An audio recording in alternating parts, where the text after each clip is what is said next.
Typically, a basic flaxseed oil processing line includes equipment such as cleaning machines, crushing machines, pressing machines, filtering systems, and refining units.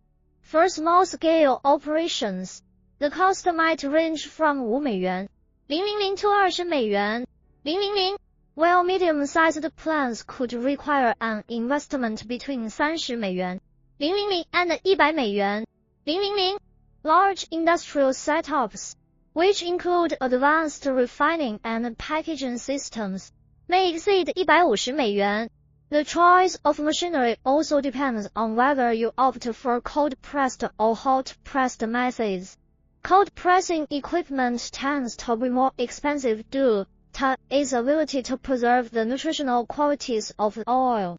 Additionally, when purchasing flaxseed oil processing equipment, it's important to consider not just the upfront cost but also the durability, energy efficiency, and after-sales service provided by the supplier. Some manufacturers offer customized solutions tailored to specific production needs.